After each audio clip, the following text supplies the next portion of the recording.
Bad Mondays. By Handyman. Chapter 23. First Impressions. His morning started much as it always did these days, dreamless sleep followed by disorientation. He stirred in the, thankfully, appropriately sized bed in his cabin. The dark wooden walls creaked under pressure, and the heat radiated from the exposed copper pipe running down one corner of his room. He really needed to get that covered before somebody burned themselves on it. He yawned, stretched, and pulled himself from beneath the covers. He blinked. Where the hell was he again? He stumbled forth out of the bed and observed his surroundings.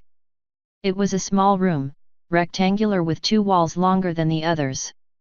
The far wall, the one with the porthole window, bent outwards slightly. He walked over to it, cursing as he stepped on something hard on the floor with his bare foot. He opened the porthole window and squinted through the glare of the sun to be greeted with nothing but blue sky and white clouds nearly level with his window. "Oh. Right," Handy said, blinking. His voice was hoarse. "A couple thousand feet off the ground, hey." They had been traveling in his newly acquired airship, which he had yet to christen, for the past 3 days on the journey down to Furthengert. Overall, it was the faster option. Travel by chariot would have covered more ground quicker, true, but they'd need to stop for the night, and the train to Furthengert would have wound its way through the countryside. It'd take its sweet time. Airship travel meant they could cut through the bullshit, and it also meant Handy did not have to put up with fellow passengers freaking out over the human daring to enter the sleeping cabins to, sleep. There was a knock at his cabin door. "Yes," he answered. "We've crossed the border, Sir Handy. We'll be starting our descent shortly." The cracked, rough voice of Silvertalon spoke from the other side of the door. "My thanks, Silvertalon.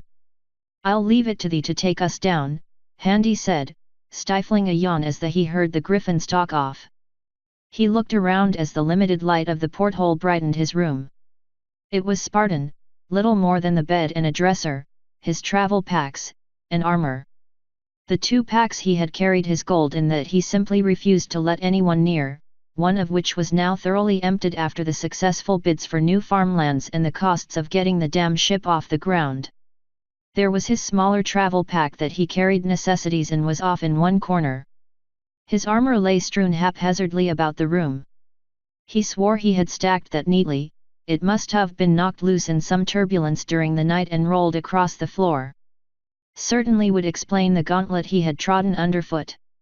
The airship, he had learned, was a small one by most standards. Although the size of the envelope generally made anything look small by comparison, it came with 6 cabins, a bridge with a generous view deck of the world below them as well as a lower deck that was currently unused with the engines in the back.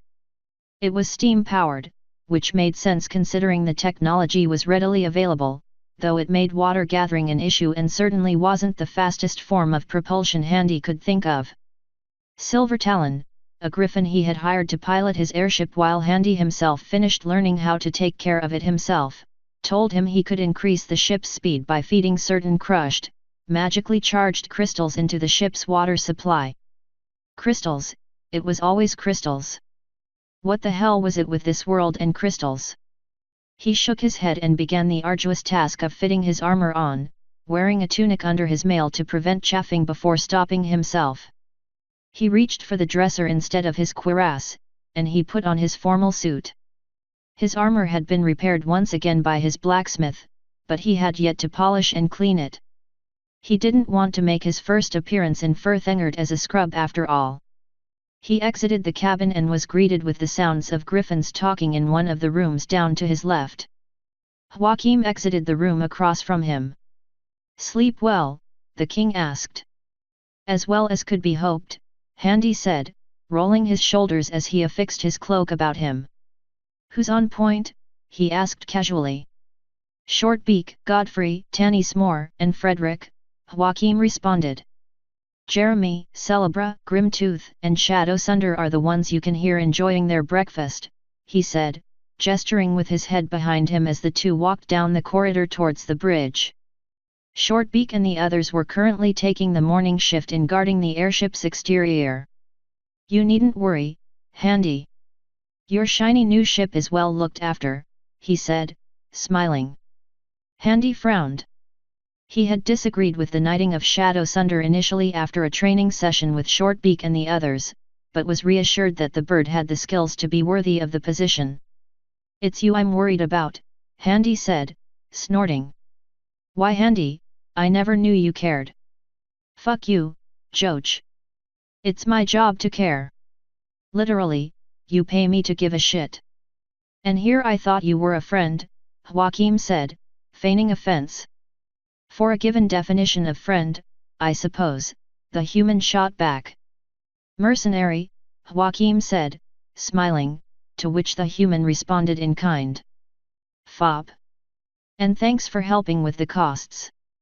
I didn't know these things could be so expensive just to get off the ground.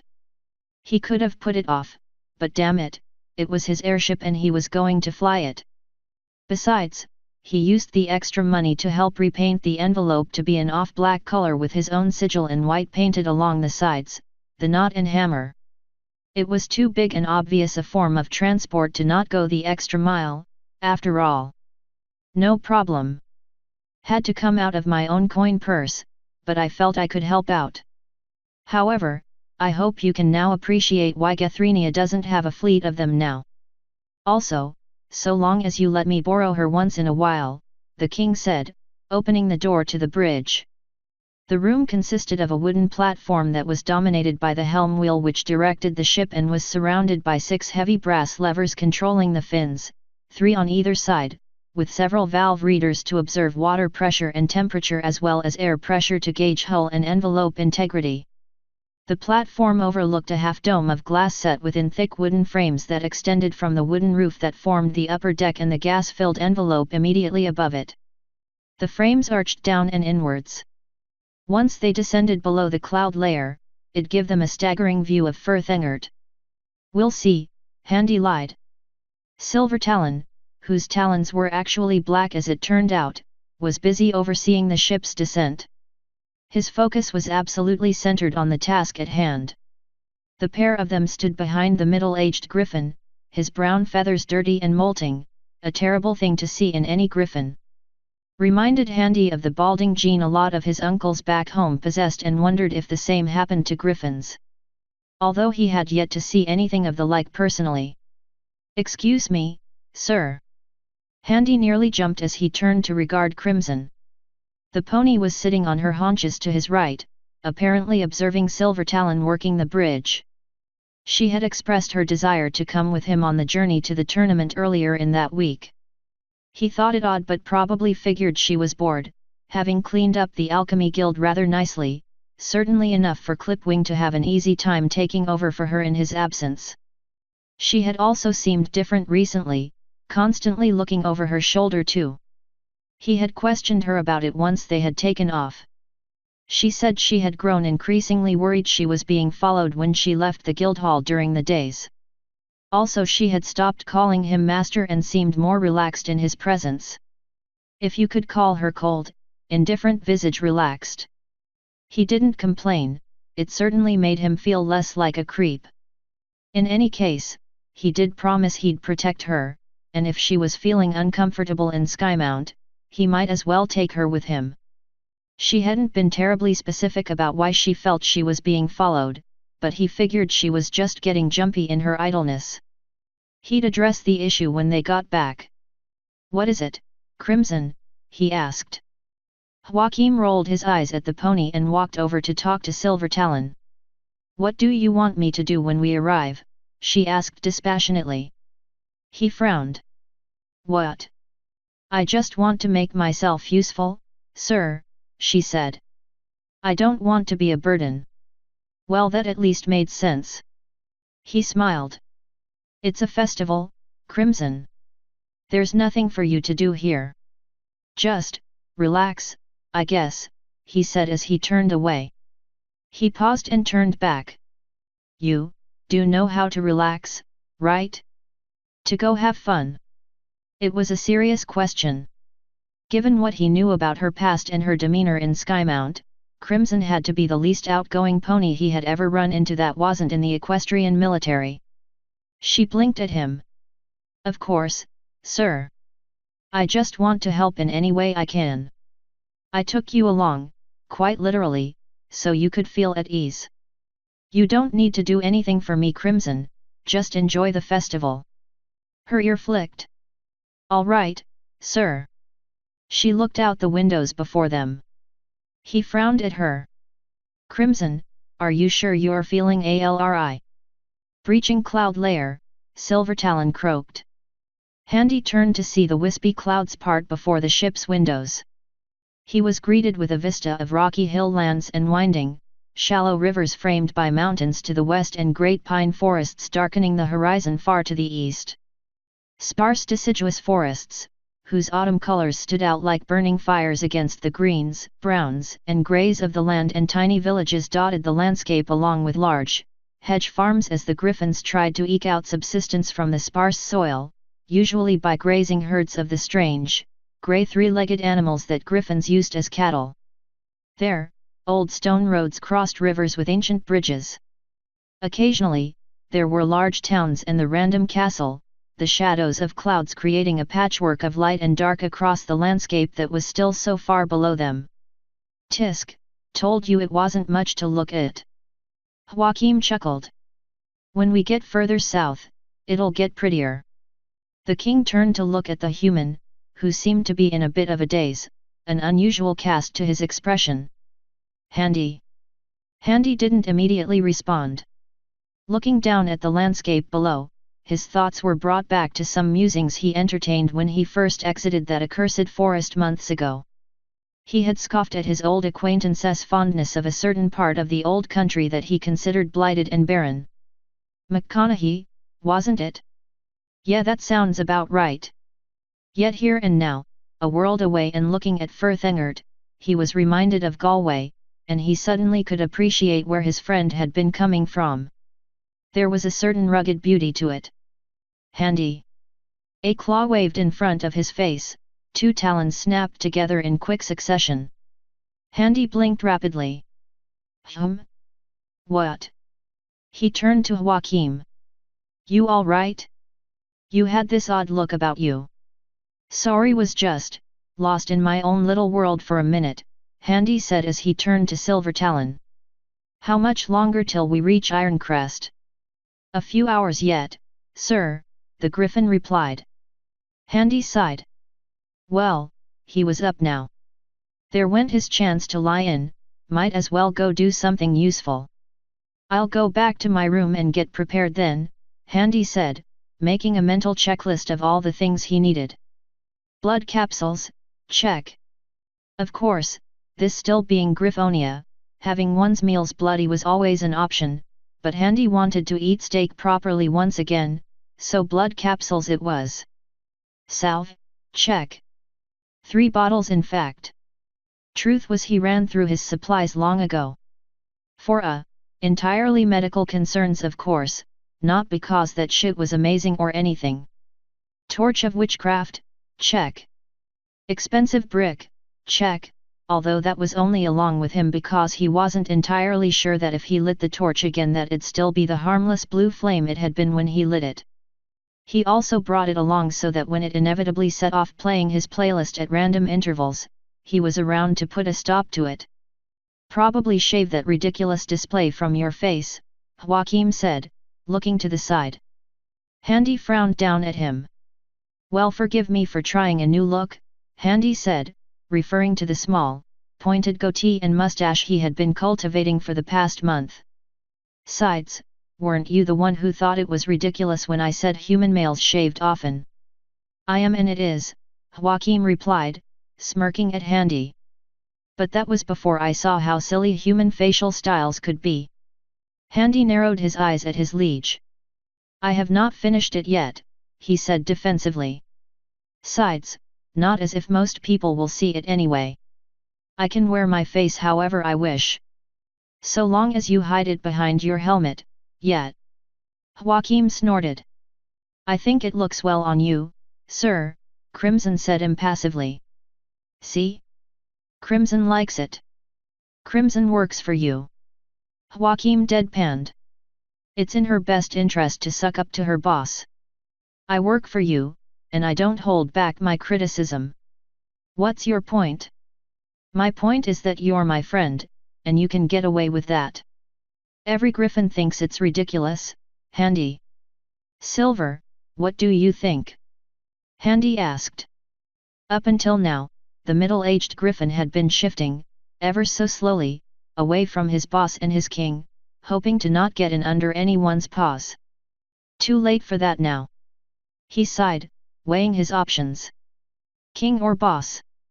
For one thing, Sir Handy, I will never withhold any criticisms of you, Silvertalon said, looking straight ahead at his instruments. See? Handy said to Joachim. My employees never have to fear speaking their minds. That said, I agree with His Majesty, Silvertalon said. Handy glowered at the back of his head. Joachim puffed his chest out.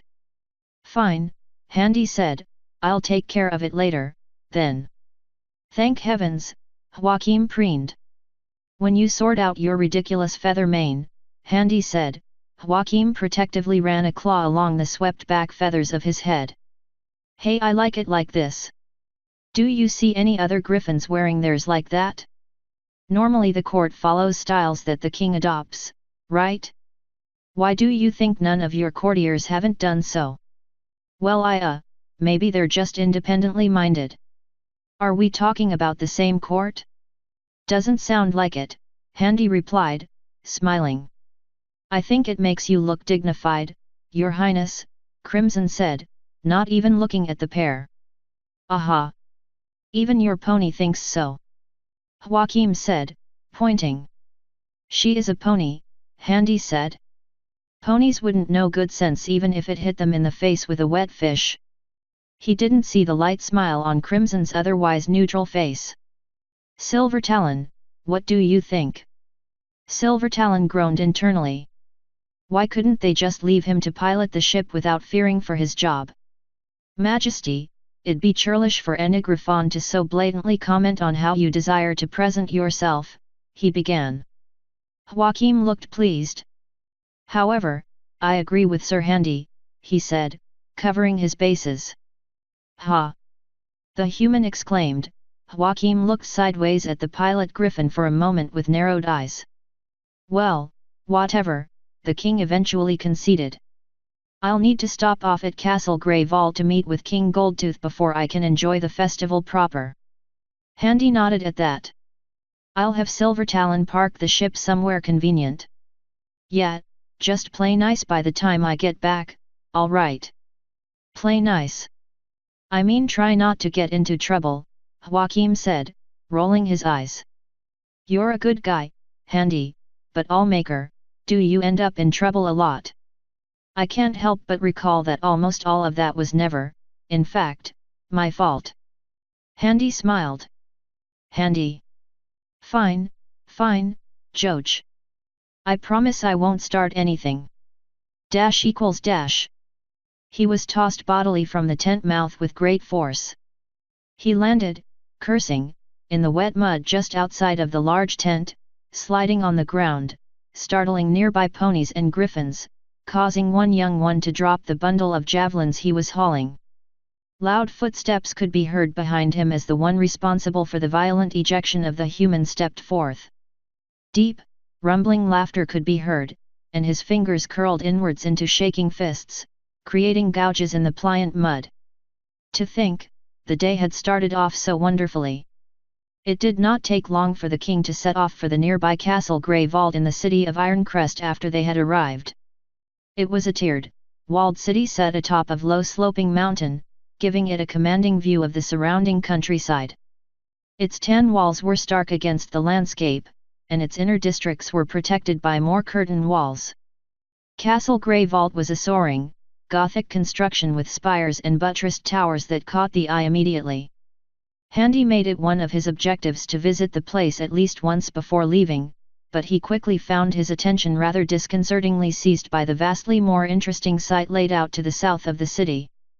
Between 3 Griffin townships lay an expanse of the king's own domain which consisted of several hectares of fields, a lake, and a small forest. Traditionally used by Goldtooth's clan as something of a private garden, albeit one not marked by statues or walls or cultivation of any kind, it had been designated as the grounds for this year's fall festival. Handy would discover later that this had been done for cost reasons, at least initially. The festival had been flagging in popularity in recent years, and Goldtooth had seen no reason to go to the extravagant lengths such an event usually called for. Apparently, he had not expected many to show up other than the occasional young, enthusiastic, noble griffin looking to earn his wing blades and the local peasantry looking for distraction. However, Handy's little foray into international diplomacy back in Canterlot had set off something of a buzz. Ponies began speculating about Prince Blueblood's participation in the tournament on behalf of Equestria, and Handy's own, shall we say, exaggerated social profile served to spread anticipation for the festival far beyond Firthengert's own borders. This in turn attracted not only the idle nobility in Firthengert itself, excited for the possibility of seeing an equestrian prince put in his place, but also attracted more and more griffins of means and commoners from surrounding counties and provinces. This, in turn, attracted more entertainers, merchants, caterers, and mendicants, each eager to capitalize on the growing collection of wealth and opportunity just outside the Firthengert capital. This, of course, was only counting the revelers and the opportunists. The heightened profile of the growing festival was only exacerbated by the influx of hopeful warriors, each eager to prove themselves in the king's tournament. And counting the numbers coming from Equestria and beyond for the entertainment offered meant Goldtooth was faced with what many might consider a good problem to have. Depending on one's perspective, of course. On the one hand, he now had the prospect of hosting a festival and tournament to rival that of the High Kings, and all of the prestige that offered him. On the other hand, he now had to shell out more money in order to reorganize and prepare the grounds to better suit the needs of the growing tent city that had been slowly growing out from the center of the domain. Which, in literally any other context, would cause a lot of other kings to lose sleep as the tent city was quickly approaching a size that made the siege of Vienna look like a camping trip with friends. Simply ensuring everyone had shelter was a massive undertaking, which thankfully, the surrounding townships helped alleviate such matters. Policing the event, however, had cost a fortune in additional guards brought in from the king's other private holdings. So one can forgive Handy for getting completely and absolutely lost when he finally descended from his own ship, which Silvertalon had been forced to park some distance from the festival proper. Given, he was apparently not the only one who saw fit to arrive in his own dirigible. Crimson had some difficulty with the rope ladder. Handy pointed out she could just materialize herself some wings like she did back on the train. She hesitated and pointed out that it would probably not be the best to use that kind of magic so openly. He conceded the point, and so Handy had to descend the rope ladder with a pony on his back, clinging to his shoulders. He was treated to a rather mixed reaction upon entering the grounds, ponies and griffins trying to get out of his way, while others tried to deliberately get his attention, hawking their various wares to tempt the human. Have you ever been to a music festival? If so, you may have a fair idea of the sheer batshit lunacy involved in trying to simply find one's way through what was effectively a Pan's labyrinth of living bodies, cloth, wires, and random detritus. The sounds and smells were at once overpowering and inviting: cooking meat, lilting music from minstrels and bands, the cheers of crowds entertained by traveling fools and tricksters. More than once, Handy found himself walking down one lane between colorful tents, found a dead end, turned back and found a new tent set up right in the middle of the path he had just walked down, forcing him into completely changing his course. To be fair, this was not particularly aggravating. He did, after all, have nowhere he needed to be and was merely taking in the sights of the festival so he could find his way later. His goal was to find landmarks, such as the lake he saw from the sky, the forest, the dueling rings, and melee stadium, tall wooden constructions he could vaguely make out past the tent tops. Once he found roughly where they were in relation to each other, he was confident he could make a rough mental map from wherever he managed to pitch a tent. He lost Crimson somewhere along the way.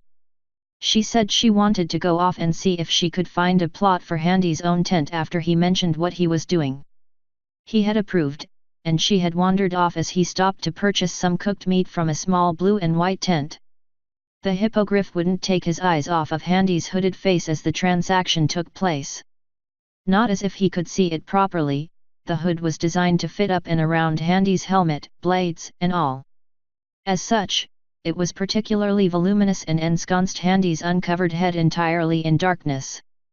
As he walked off, biting down into the savory meat, he realized it was probably going to be particularly difficult finding Crimson again, but shook it off. He'd worry about that later. As he found the tournament grounds, he ran into more and more ponies and griffins in various suits of armor and weaponry. And more species besides. There a dog, there a minotaur, there. Was that a deer? Well, that was another source of meat Handy was not allowed to consume ever again. Now these stairs he didn't particularly care for. If you've ever walked into the wrong bar before, you'd understand exactly what it felt like to be sized up for a potential brawl. He committed a few of the warriors he saw to memory. There was one particularly vicious-looking griffin in full plate sitting outside a black and gold tent he didn't like the look of. He clicked his talon blades on the haft of his halberd as Handy passed. There was also a grey pony wearing a purple, hooded cloak, barely hiding its black cuirass that turned to look at him as he passed. There was something about the way it carried itself that was distressingly familiar, so he made a note of being wary if he saw it again. Now, it should be noted that Handy was not always quick on the uptake. He had assumed that, this being a tournament, it should be the expected norm to see a variety of warriors from across the land. He really should have paid more attention to Shortbeak's warnings, as more than half of them were there for the possibility of fighting him personally. To be the one to defeat Handy the Mileshian, this upstart human, publicly, and to gain money and fame for doing so. Handy didn't see that, however. With the odd exception, he considered most of the potential combatants with contempt. So it was with an arrogant swagger that he made his way to a particularly large white tent on the outskirts of the tournament, the sounds of laughter and conversation coming from within. Curious despite himself, he entered past the tent flap and was greeted immediately with silence. The room was filled with ponies, griffins, dogs, and other creatures sitting on top of crates, eating and drinking on top of empty barrels. Almost all of them wore some kind of armor and carried weapons, spears, staves, axes, swords, as well as species-specific weapons such as wing blades and hoof claws. Handy, having unintentionally caused a scene because of his curiosity, could not afford to simply walk out the way he came. So he took another step in and walked down past a number of barrels towards the back to find himself an empty seat. Once seated, a young griffin with her feathers tied back with a blue ribbon approached with a board in her claws, clearly nervous and glancing around her. He ordered a cup of water so as to not appear rude. It was surprisingly warm out there in the festival, and his heavy cloak did not help matters. The majority of the tent's occupants observed him openly. Slowly, however, the tension eased, and conversations began anew once the human got his drink and made no sign of ill intent. Once he was not under constant scrutiny, Handy eyed the occupants in turn. There were a few oddities. For one thing, he saw what looked like a small griffin, except with a pony head. He thought perhaps it was some griffin hybrid like the hippogriffs he had run into, but the proportions were off and the distinct lack of foreclaws instead being replaced with proper leonine paws. The chest piece it wore was banded steel in segments meeting together in the front, tinted brown, and framed by sloped shoulder guards that curved around the back of its neck, down its withers and up and outwards into points. What looked to be long-stemmed fleur-de-lis on either guard was indented into the metal. The pony, lion thing, was talking to an ordinary orange Pegasus in similar armor who had her foreleg around a spear with a banner attached. He could vaguely make out a device of a silver shield with a grey lion pony rampant on a dark grey field. He was also made uncomfortably aware of a tall yellow, two-toned green-maned Pegasus 3 tables away to his right with emerald eyes. Literally, her irises looked like there were actual emeralds. The mare wore pale blue, intricate, light armor and what looked to be some cloth chafron disguising most of her face. She seemed to be studying the human and only looked away when Handy made it a point to turn his hooded head in her direction. There was a zebra in the far corner, bigger than the witch he had seen in the forest so long ago, who had a dirty brown cloak and a bandolier with bulbous glasses filled colorful and sometimes luminescent liquids. Now, Handy was not one for being racist, but he was starting to suspect all zebras of being witches. He knew it was wrong to judge a species based on such a small selection of the population, but, fuck it, he'd been doing that since he got here, so why stop now? It was then that his peaceful drink was so rudely interrupted by a loud bellowing voice outside the tent demanding to know where the human had went. Silence fell on the tent again and several tables turned to look at the door. Handy groaned audibly and rubbed his forehead. Who was it this time? Didn't sound like a minotaur, the voice was too harsh and rough. Wasn't a dog either, far too big to be a pony or a griffin judging by the sound of the footfalls. It was armored and angry and very, very tall. Handy's eyes had widened at the sight of an 8-foot-tall, red-brown fucking dragon that had just entered the tent. Its sloping forehead ended in 4 short black horns that shot out backwards from its head. Its lower jaw possessed an impressive underbite, and its beady, yellow eyes scanned the room. Sparks erupted from its nostrils as it snorted derisively. It spied Handy sitting at the back, smiled viciously, its scaly, leathery wings shifting over the back of its black breastplate. There you are! Supposed dragon slayer, the red beast taunted, striding forward, forcing people to get up and move out of his way as he knocked barrels out of the way. Now, Handy was somewhat accomplished when it comes to fighting things that were A, bigger than him, or B, more experienced than him. However, he did not know as much about dragons as someone with the title of Dragon Slayer probably should have. As such, he didn't consider that young dragons, such as the one bearing down on him, might be interested in the opportunity to prove their mettle against someone famed for killing dragons.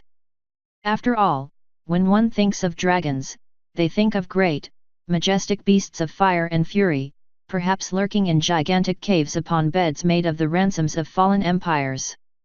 Or like the sepulchral dragon he himself had nearly been fried by in Lepidopolis. What does not come to mind are hot-blooded teenagers roving about the countryside in blackened armor swinging great axes, but, you know, given the world he lived in, common sense kind of had to take a back seat. The dragon loomed over him and slammed its meaty, scaled palms onto the barrel, causing his tin cup to bounce in place with the force. Have to say, you don't look all that tough. Where's your claws of iron, your horns, and your piercing red eyes of death?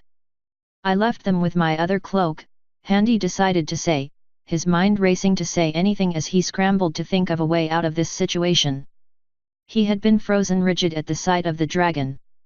Though outwardly appearing calm, the thought of the large, fire-breathing lizard out for his blood brought up uncomfortable memories. As well as, you know, the fact it was literally a living engine of the one thing on Earth capable of turning him into an instant bonfire without the need of any accelerant. Don T breath fired and T breath fired and T breath fire. It snorted again, orange bursts of flames coming from his nostrils. The dragon smiled, probably noticing the look of surprise on the human's face as it was briefly illuminated. What is this? Is this a joke? He said, leaning closer. I am afraid thou hast me at a disadvantage, Handy said. To what do I owe the pleasure, sir? The dragon stood back up to his full height. Feryx, the dragon said proudly. The destroyer. Handy blinked. I'm sorry, he asked, his brain stopping, trying to comprehend what he had just heard. You haven't heard of me, the dragon said sharply, knocking Handy's water aside. I am the most feared bounty hunter in the land. And thou callest thyself the destroyer? Handy said, blinking. He snorted. The dragon's eye twitched. What's so funny? Forgive me, Handy said. I meant no harm by it. Please, How can I help thee? The dragon growled. You can help me by explaining to me what's so funny before I tear that ridiculous patch of fur from your face. Handy felt the familiar boil of anger rising up inside him, but it was severely tempered by his own innate and completely understandable desire to avoid any errant flames that'd cause him to light up like a Guy Fawkes display. Unfortunately, it did nothing to stop him running his mouth. It's just. Well, 'tis bad form to call yourself by thine own titles, Handy said. 'Tis presumptuous. The dragon snarled. Oh, and what do you call yourself, Dragon Slayer? Handy of Miletia, he said. What others call me is their concern. I am a bit too old to hide behind names. Ha! The dragon laughed. Know what I think? I think what you mean to say is that now that you have a real dragon in front of you, you've suddenly lost the nerve to be cock of the walk. Thou art not a real dragon. Handy's mouth shot off before his mind could catch up with it. Really, Handy, that's an awful bad habit you have. The dragon's eyes widened at that, and he jabbed a finger at Handy's chest, the claw ripping a tear in the expensive fabric. The human frowned at that. What does that mean? Thou art far too small for a start, Handy said, his blood rising and slowly overtaking his fear. Which means thou art still a child. Tell me, art thou sure thine is of the age to be running about with sharp objects? Surely thine parents raised thee with more sense than that. There was the sound of crates moving as several tables started moving away from the pair. The dragon's flared to its full, impressive wingspan. You've got a mouth, monkey boy, it said, leaning close. He could smell its noxious, acrid breath. And I would say thou hath a pair of balls to be talking to me like this, Handy said. But clearly that is not the case. Thou art just a fool. Come back when thou hast reached thine majority and thy manhood has properly dropped. Handy blinked and his reason caught up with him. Wait. What did I just? The next thing Handy knew was a powerful bellow as the dragon reared back and roared, shaking the tent. His claws grabbed Handy by his jacket, ripping into it as he was flung bodily through the air, hitting a barrel and knocking a griffin and a pony aside as he bounced on the ground and slid out the tent flap. Okay, Handy, he thought to himself, pushing up off of the ground till he was on his knees. There was a surprised-looking pony in full plate to his right, his armor tilted a pale teal with a proud purple crest raised from his helm. He paid it no mind as he looked down. His tail coat was ruined with wide tears across it, he was missing practically all of the buttons, and his white dress shirt had been torn. His cravat was there, but it was now a dirty, muddy mess like the rest of him. Thankfully, he had the good sense to wear his mail that day, otherwise he'd have a few more marks to add to the growing collection on his flesh. You promised Joach you wouldn't start anything. Calm down, there might still be a way out of this without coming off like a PU. Not so tough now, hey, the dragon boasted from the tent behind him. Handy grit his teeth and noticed a drop of blood fall into the mud beneath him. Raising his gloved hands to his face, he discovered his nose was bleeding. Must have hit that barrel harder than I thought. I guess you're only good for hot air and standing up to weakling ponies. Handy smiled as he got back to his feet. Okay, Handy said, making a mental note to point out to Joachim that he did not, in fact, start this. He had witnesses. Violent, witnesses but witnesses nonetheless. Let's try this again, he said, loosening the clasp of his hammer. He gripped it in his right forefinger and thumb, and twisted. The hammer, whose head now faced downwards, slid out of the hook as he grabbed the bottom of the haft. There was a particular reason Handy drew it like this. First off, it meant that the dragon behind him wouldn't be warned by Handy telegraphing his movements in drawing the hammer, despite the pony beside him took a few noticeable steps back, looking down at his hammer. Secondly, he needed all the leverage he could on the haft for his next move. The dragon opened his mouth to continue berating the human as it took another step further. Handy whirled on the spot, his hand letting go of the hammer as he swung around. The intricately detailed, silvered weapon crashed into the dragon's forehead with tremendous force. The dragon staggered back into the tent, completely bewildered and disorientated from the surprise blow. Ferrex shook his head, only to see the human doing what only madmen would do. He was charging at him. Ferrex's eyes widened, and he raised his arms to swing at the human. Handy ducked under the blows and put his weight into his shoulder as he barreled into the dragon's midsection, sending it sprawling across a table, shattering it to splinters and sending the food and drink upon it flying. Handy breathed through his nostrils, looking down at the fallen dragon as it struggled to pull its wing loose of an iron band from the destroyed barrel. He reached down and picked up his hammer. Thing is, anyone else taking a blow to the head like that? Without a helmet? They'd be out like a snuffed candle, or worse. But thou can take it, can't thee, big man? Handy said, idly inspecting his hammer for the odd scale that came off the dragon's head and became lodged in the grooves between the knotted designs. So, his dragon scales were not so invincible after all. Good to know. The dragon roared and got to his feet, kicking a crate away and sending a griffin back. Several of the other patrons were now jeering at the pair, thoroughly enjoying the impromptu morning's entertainment. Those with more sense either quietly made their way out the exit behind the human or kept their thoughts to themselves and their various appendages close to their own weapons. Ferrex reached to his side and withdrew a large iron axe and swung at Handy in a wide arc. The movement was terribly obvious. The dragon had taken a step forward and overextended himself. Shortbeak had punished Handy when he made a similar mistake during training a few times. Handy ducked under the swing, shifted his center of mass, grabbed the axe-wielding wrist with his free hand, and moved his left foot between the dragon's legs, kicking his foremost foot off balance. He pulled on the arm, using the dragon's own momentum to force him forward onto Handy's own shoulder as the human pushed up and rolled his body to force the dragon off of its legs and over the human to land head first on the ground. Hard. Handy rolled his shoulders, wincing. The dragon was a heavy bastard even if he wasn't shouldering all of its weight at once. This elicited a cheer from the seated crowd, and Handy smiled. Ferrex looked dazed, blinking away confusion before he snarled again.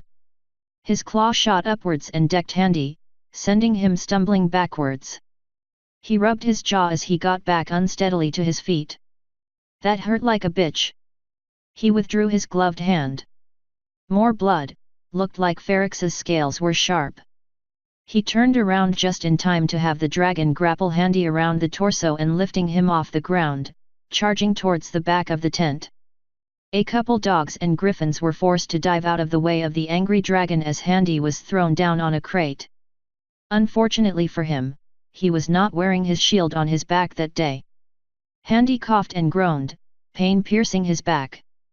He blinked away at the pain when he heard Ferrex grunted and looked up to see the dragon rearing back, his axe in both claws. Panic shot through Handy, and he brought his hammer up, both hands clasped tightly around its haft as the axe came down. His arms nearly buckled under the blow as haft clashed against haft, and the axe blade hovered nearly an inch away from his face. He gritted his teeth in pain and effort as Ferrex snarled at him. He could hear movement as more people got off their seats to give the pair a wide berth. Handy looked up and saw the dragon's jaw was open, making out an orange light growing at the back of his throat, smoke emerging from its nostrils. A primal, instinctive fear shot through the human's body. Nope! He shouted and kicked the dragon in his nether regions. The damage was minimal, but the shock got the job done as Ferrex raised his head and opened his mouth to shout in pain, shooting off a burst of fire over Handy's head and burning a hole through the tent wall as a group of griffins dived out of its way. == Oh, this is just ghastly. Stellar Eclipse rolled her eyes at the prince's exclamation and shifted in her black armor. Officially, she was here as the prince's bodyguard, although she was out of her regulation armor. Unofficially, well, she had to pull a few strings to be selected for this mission. Luna wanted some pony with experience facing the human to travel with blue blood, which left her a limited pool to work with, and it was through some convincing that Stellar got the job. The prince was despondent as he trotted through the muck and mire of the festival. Cloud had went on ahead to make arrangements for the tent. Lucky stallion she got stuck babysitting. You'd think 2 months of Royal Guard training, the system of which was currently under review as no pony like Blue Blood should have been able to survive let alone pass the trials, would have conditioned the good prince to the harsh realities of getting one's hooves dirty. Nope. Really, are you seeing this? I cannot believe I have to stay here with all these commoners and brutes. He said, waving a hoof for emphasis at the passing tournament participants and revelers going about their business. I can't see why I cannot stay at the Palatinate in Ironcrest. Griffins are savages, but if I must stay in their wretched country, I should at least suffer their best imitation of hospitality rather than this plebeian mess. A brown feathered griffin eyed the prince evilly while sharpening a sword on a whetstone as the ponies passed. Stellar made a note of his face. Just in case. Participants have to camp on festival grounds, Highness, she said in the well-practiced neutral tone of royal guards. Her eyes darted about under her hood, scanning their surroundings. She had spotted the human earlier while Blue Blood had been busy inside a tent having an argument with a blacksmith. For a second, she had afraid he recognized her, but he had just moved on. Humph! As if I were some common riff-raff, the prince said, eyes closed, chin high in the air, and his armored hoof raised to his chest in injured dignity. Stellar rolled her eyes behind his back. His attitude hadn't changed one iota.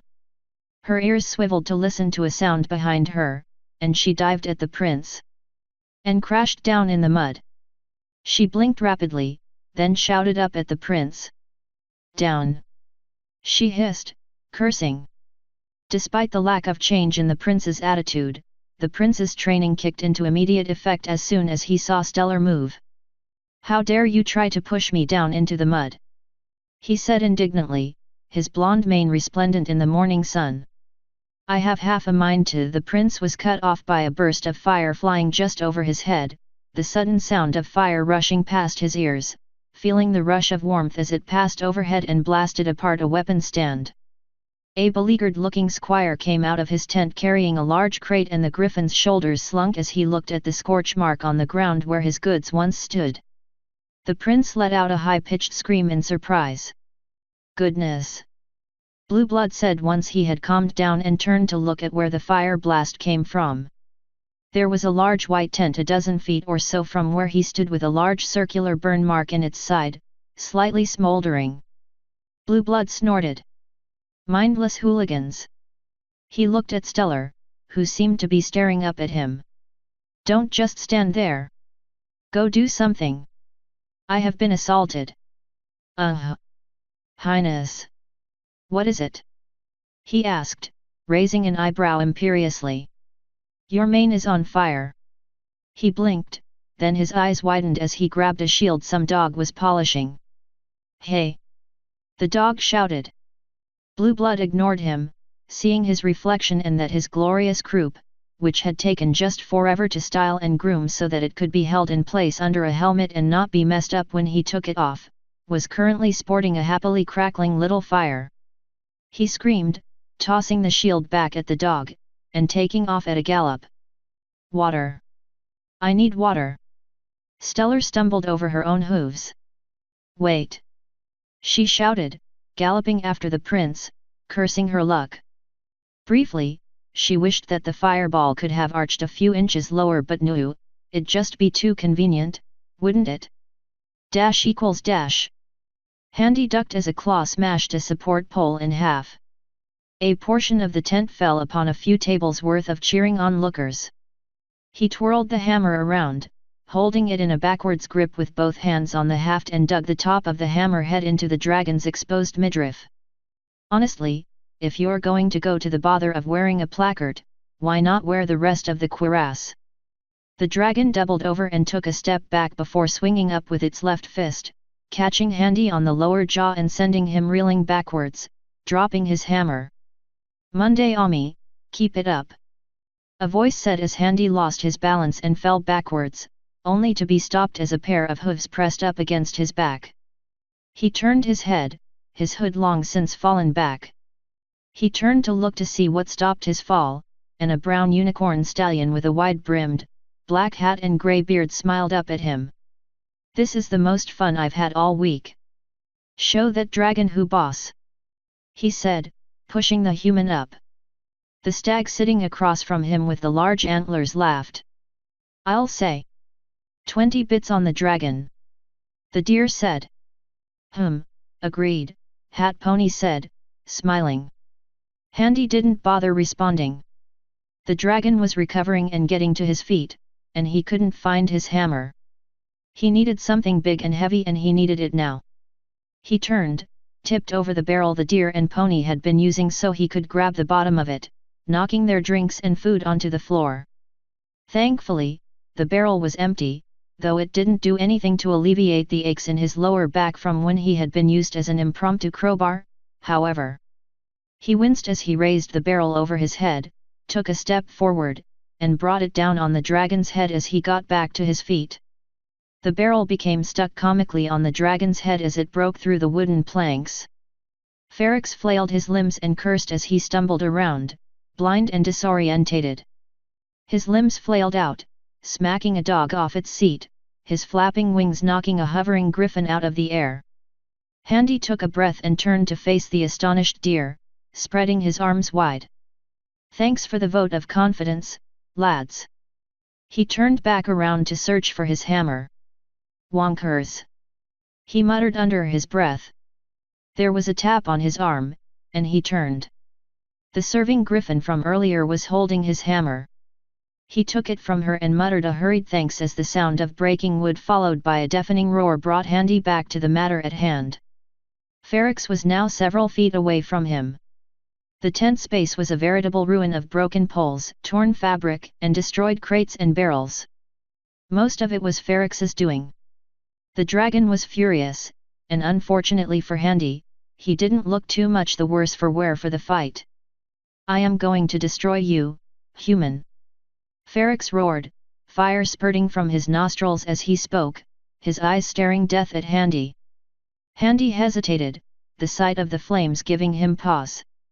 He took in a breath through his nose to calm himself and took a step forward, bringing his hammer up when something yellow stood in his way.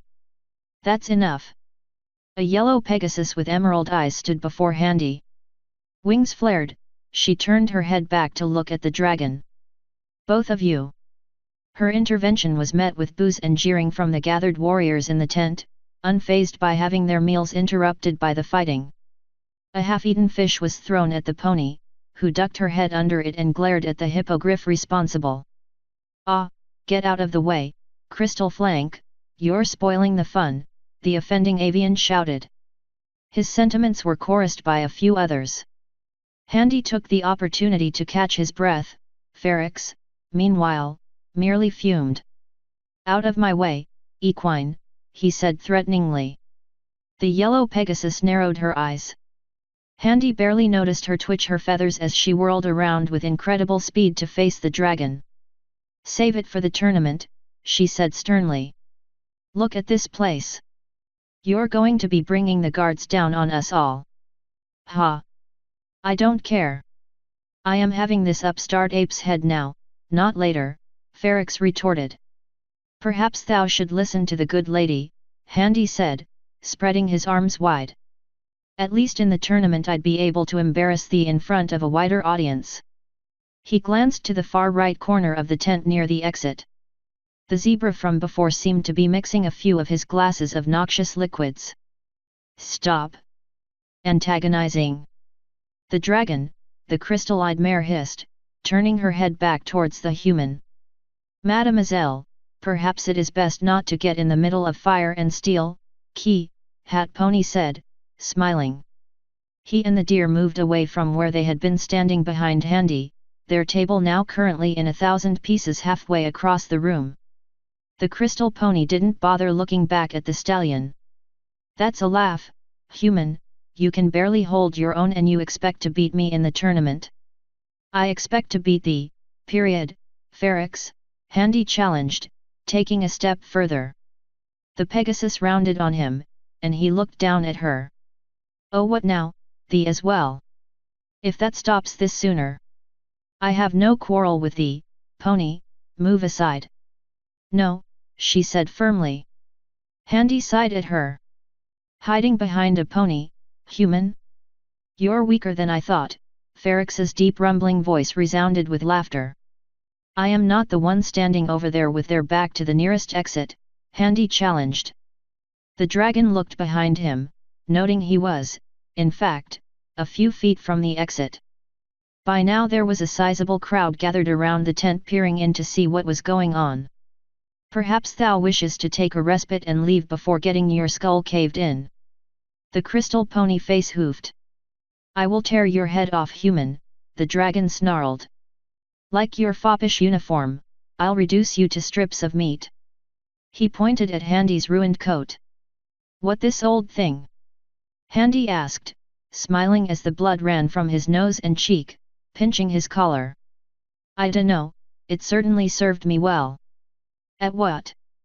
Getting you the attentions of some effeminate stallions. The dragon guffawed, and Handy's eyes narrowed. Thy mother certainly liked it when it adorned the floor of her bedchambers. That comment elicited uproarious laughter. The dragon bellowed its fury and rose to its full height, taking in a deep breath as its clenched teeth barely held back the building flame. The yellow Pegasus took flight, whisking herself out of the line of fire. Handy ducked behind a collection of barrels and crates. He looked up to see the serving griffin standing stock still where she had been, staring at the dragon like a deer in headlights. Ironic considering the actual deer had long since legged it to cover. Get down, you silly bird! Handy reached up and grabbed the griffin by her left wing and pulled her to the ground as a furious fire blast washed over the top of their cover. Handy virtually cowered beneath his cloak, desperately keeping all of his body parts under its voluminous cover for fear of being caught in the fire blast. Illogical, given his cloak was hardly fireproof, but he wasn't thinking about that as he silently cursed his earlier, foolhardy action and wondering exactly which of his family members he could curse for giving him his temper. The fire breath abated, and Handy opened his eyes which had been screwed shut. He saw the worn, red velvet interior of his hood and the grass and clay of the ground beneath him. He didn't feel like he was on fire, but it was certainly a lot warmer and he smelled of smoke. He lifted his hood up and realized his hand was pressing down on something. He lifted himself up and pulled his cloak away to reveal the terrified face of the young griffin he had just pulled out of the way of an inferno looking up at him. He had been pressing her head to the ground to keep her out of the line of fire.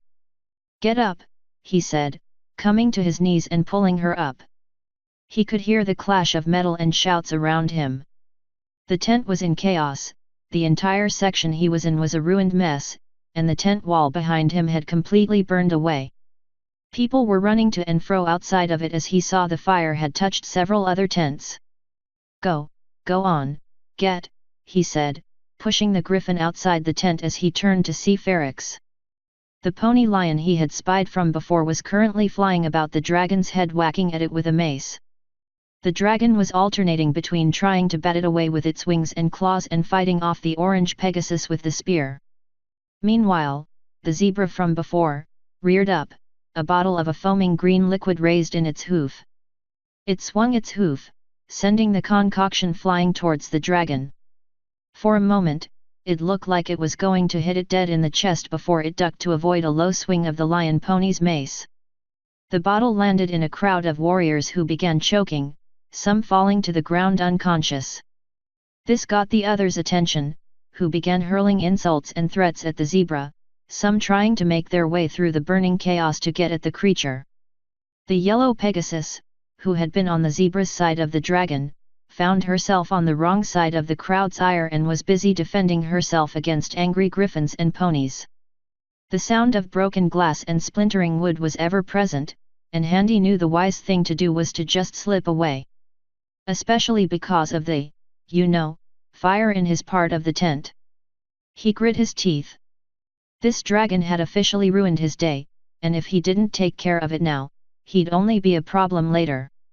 He eyed the burning tent and wood around him warily as he navigated around them quickly, suddenly very grateful for his cloak as he took a step forward. A dog fell to the ground before him after getting bucked to the ground by the deer. It shook its head, saw Handy above him, and snarled. Handy booted it in the face and it fell right back down again. Ferrex had his back to him, distracted by the lion pony, having knocked the orange Pegasus aside, dazing the mare. He jumped up and hooked his hammer around the dragon's neck, dragging Ferrex backwards with his weight. The dragon roared in fury and thrashed before tripping over the vengeful orange pony's spear and falling to the ground, front first. Handy managed to hang on as the dragon fell and pulled himself up and was now busy planting his feet on the prone dragon's left wing joint and the base of his neck, pulling back on his hammer and trying to choke the dragon into submission. Not an easy thing to do in any scenario given how long his neck was. There was a shrill whistling noise. The tent flap burst open, and armored griffin guards in Firthagirian green and grey-coloured tabards spilled forth onto the scene and surrounding the tent. Handy looked up as a particularly heavily armored griffin walked in, scowling directly at the human.